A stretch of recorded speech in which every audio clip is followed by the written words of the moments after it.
Welcome into the Swamp, where Florida State pulls out a 24-15 victory over the University of Florida in a game that did not go probably the way a lot of FSU fans. I don't know how many of you guys watched the second half. You might have tuned out after the first quarter, but Florida State really dominated after falling behind 12-0. They win 24-15 to improve to 12-0, finish off the regular season undefeated for the sixth time in school history. I believe that's accurate. That's what Corey Clark told me. Yeah. I feel it's accurate, too. I'm not 100%, but it feels pretty good. And this is the Vitamin Energy Warchant Wrap. There it is, Ira. We're undefeated. We're undefeated with these bad boys. Vitamin Energy just doesn't lose, not even in the Swamp. Good try. Get them next time. So that was no Jordan Travis. Mm-hmm. You even lost Tate Rodemaker briefly for a few in the plays, fourth quarter. Yeah. You got a safety. Mm-hmm. You didn't get a safety. You got safety. You got safetied. Yeah. That is the verb. Yeah. And somehow pulled out a win. I mean, really one of the just strangest wins, but I think Mike Norvell was very happy with just the guts that this team showed. It's not a good Florida team that they just beat. Sure. But they were in a really difficult situation. I mean, yeah, man, they're down 12-0. The whole team looks rattled. Tate just somehow they got the ball at like the 16-yard line, and 2 plays later got a safety. They lose 9 on some other play, and then Tate loses 9 on a sack. And that makes it 12-0. And when the safety happened, that's when I started to think, oh, man, okay, 11-1's still a cool season. It was a good year. It's a cool season, and you got the built-in excuse that you lost your quarterback. But when the safety happened and kind of didn't have a feel for it coming and maybe don't get tackled in the end zone there, when that happened, I thought the game was probably lost, and especially when they returned the free kick back to your side of the field. But, man, the defense, I thought, was the story. I know Trey Benson had 3 touchdowns. Tate made some plays here and there.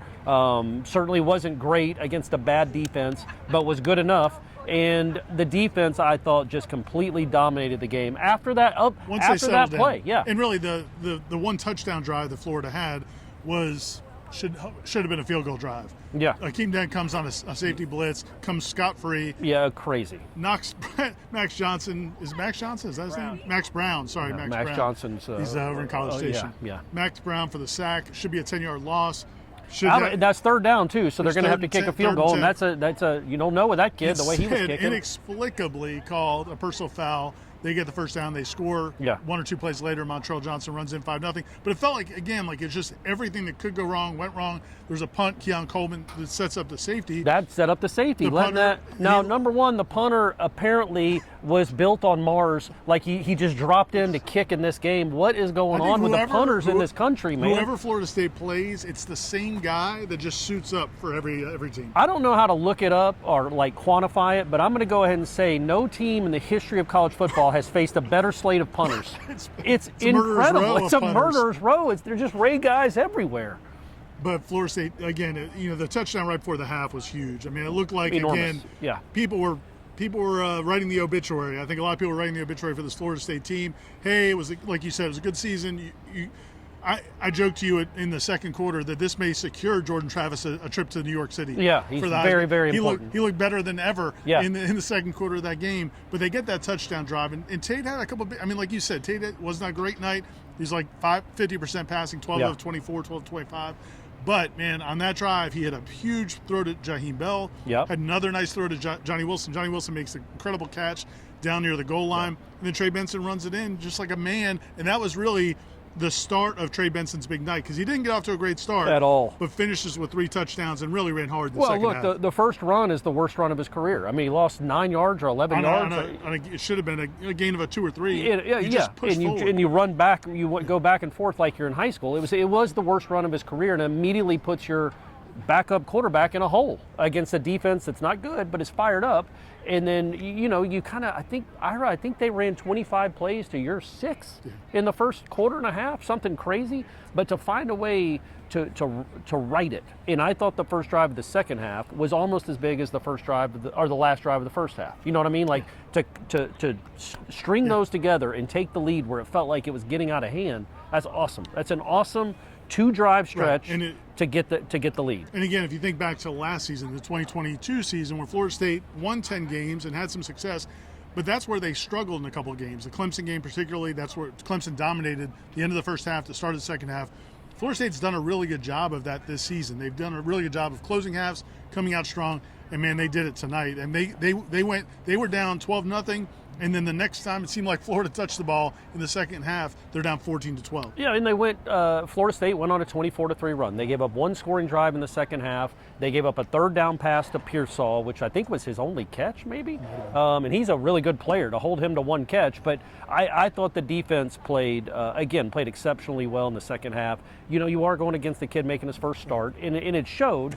But you're the ones that rattled him there late, I thought. And Jared Verse, I thought, played his best game since he's been in Tallahassee. Yeah. I know this game was technically not technically. It was here in Gainesville. It's not a technicality. I thought that was his best game in a Florida State uniform. He completely dominated long stretches of that game. And when they got the lead late, him and Peyton and Fisk, the whole defensive line really, but Peyton had 2 sacks on back-to-back plays, and then Jared Verse just iced the game late. Yeah, and really, Max Brown, they needed the game to go the way it was going for them for him to have a chance. Because you saw in the second half, especially once they got behind, and he had to drop back in passing situations, it was not a good situation for the Gators. Tough day for the Gators, too, when it comes to not only do you have the worst personal foul, maybe in Billy Napier's history, when Tate Rodemaker's sliding down, when it's going to be 4th and 4, and it's a targeting. In the first half, you have a kid thrown out for spitting, and it was a car wash. It was the mother of all spit. It was that Saint Bernard dog that does that, and it was incredible. The replay is like, what was in his mouth? That could have just been. Nobody has that much saliva built up. It almost looked literally like projectile vomiting.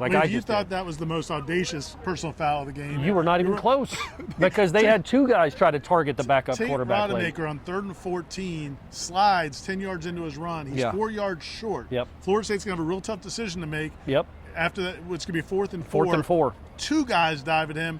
One of them gets called for targeting. Maybe both of them could have been called for targeting. Yeah, they both probably should have been kicked out. And extends the drive in Florida State. And Trey Benson runs it in with 3 plays later. And they do stuff that 5 and 7 teams do. And your team, although did not play well for long stretches in this game on offense, you do the things that 12 and 0 teams didn't turn it over. Didn't make any critical defensive mistakes. Look, their only touchdown came after the Akeem Dent crazy sack call. So your defense struggled at times. They had the ball. They couldn't get off the field in the first quarter and a half.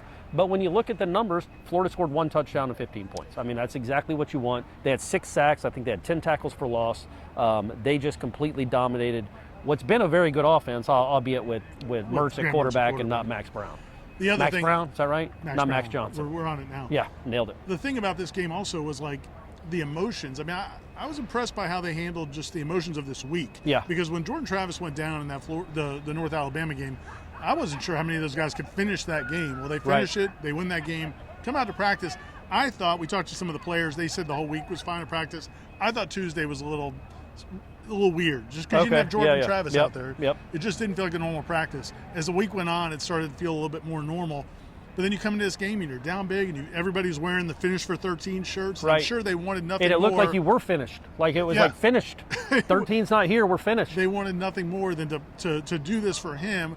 They had one of the things that Mike Norvell talked about after the game was they actually had a video recording that they showed the team this morning with Jordan Travis narrating it. Yeah. Trey Benson said he had chill bumps watching it. I mean, it was really just an emotional week. And then you get in that big hole. That's impressive, man. Again, I know this is not going to look like a great win. Don't care. It's better than Alabama's win. They didn't need a miracle against the 6-6 football team. Georgia State, was in a 1-score game with Georgia Tech, man. The ACC's for real.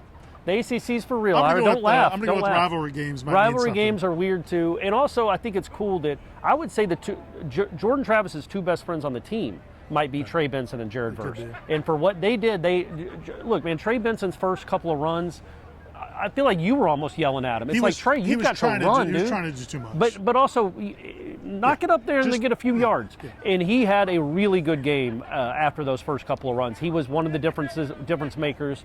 Johnny Wilson made some huge catches. Ja'Kai Douglas's catch on 4th down, that was his only catch. Great throw, but a better catch. That is not an easy catch. He was not wide open. That's a huge catch in that game that ends up giving you the lead. And then after that, you expand it with the Trey Benson run on 3rd down, because if he doesn't get the 3rd down there, you might be kicking a field goal, and then it's still a little dicey. But he iced the game.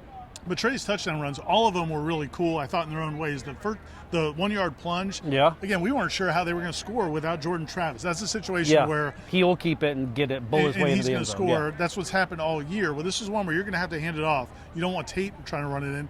And Trey, man, it was with authority, just plunged right into the end zone. his second touchdown where he runs outside and beats number 8 to the pile. I mean, that was elite speed. That guy had an angle on him. Yeah, he runs very fast. He's talked all year about trusting his speed. Well, he trusted it on that one. He beat the guy. And then, of course, the dagger there at the end. And I didn't think Keon had a special game offensively by any stretch. He's too good to only have I think he only had one catch, and he kind of dropped a ton. It would have been a good catch, but he needs to make that catch in the end zone. But that's a big punt return. Yes. I mean, the kid kicked it out of the stadium almost, but to return it, to make it a net of 25 after the way his punt returning game started. Again, it's the thing that winning teams do. They respond. They rebound. He had a bad start to the game. He ends up making a huge play. Tate made big plays after looking kind of rattled. Norvell had a nice game after looking. I mean, the delay of games were nuts. Yeah, some of the decisions. I didn't like some of the decisions. And you run the fake punt, which worked perfectly. Really nice call. Except you get delayed. Yeah, I don't know if I've ever seen 2 seconds that after the delay. I mean, that was not ideal. So yeah, there's a lot of stuff that went wrong. I'll keep harping on it. The dent thing was not anything that went wrong. It was just a horrible call. Maybe you got a break when they called the PI on Keon later in the game. That I don't know if that was a defensive PI or not, or holding. But all in all, you make your own breaks. This team is better than Florida. This program is better than Florida. And you're 12-0, and you're going to Charlotte to play for an ACC championship, Ira. Can you believe it? Can you believe we're here? Hold on. The other thing is... Vitamin Energy, baby. That's what they do. VitaminEnergy.com is the website. Go there. Warchant BOGO is the promo code. If you've got to be a first-time user, first-time buyer to get the promo code to work. Otherwise, you just got to pay full freight and get the good stuff the normal way. But if you haven't tried it before, go to the website and check it out. Corey wants to sing, guys, but I want to ask you one more question first. Oh. So ever since the days of... Okay, all right. So last week, one of the conversations we had this past week was if you could only win one game these last 2 games, Florida or the ACC championship game, which one mattered more? I think we settled on winning here was more important than winning another ACC championship, just because you wouldn't want Florida, you wouldn't want these fine fans in Gainesville to feel like they ruined your season. Right. Let Louisville do it. That's fine. I get what you're saying, though. Yeah. Like, can you feel a little loose going into this game, maybe? Man, and also, again, you watch that product on the field. And look, I saw Georgia struggle with Georgia Tech. Alabama barely won. There's Washington barely won. Like, if Florida State plays well, maybe it can go win a national championship. But they didn't look incredible. You know what I mean? Like, I just think it's awesome that they're 12-0. I do think they played a little looser in Charlotte, because if Louisville ends your number one, you're still in the New Year's Six Bowl. Yeah. If Louisville ends your season, oh well, man, let it all hang sucks. Out, man. Exactly right. Hey, words to live by. Words to live by. But also, like, Florida would have relished ruining your perfect season. It happened once in 1997, where you came in with an undefeated season, and if you win, you play in the national championship game, and they didn't have a great season for their standards back then, and they beat you, and it still haunts Florida State fans. This would have haunted them in a different way, but I think it still would have haunted them to lose to a bad Florida team. Like, that was a good Florida team. The 97 team lost to. Yeah, this was not a good Florida team with a backup quarterback. So to come in here, and this place was full swamp, man. It was loud. And so were the Florida State fans, by the way. Yeah. And the shout out to the Chiefs, man. They did not stop. They were relentless. It might have extended their playing a little bit long when Florida had the ball. I think there's some decorum that and they played through the Tom Petty thing a little bit. But I like it, man. You know what it is? Because they were unleashed. They don't get to play a lot at Doak, so they were unleashed here at the Swamp. So that was cool to see. And I just want to end you with this. And a 2. No, I'm just going to. So blow. Let me have the mic. Can I have the mic? Yes. So blow, blow, Seminole wind, blow like you're never gonna blow again. I'm calling to you like a long-lost friend, but I know who you are. And blow, blow from the Okeechobee all the way up to Micanopy. Blow across the home of the Seminole, the alligators and the gar.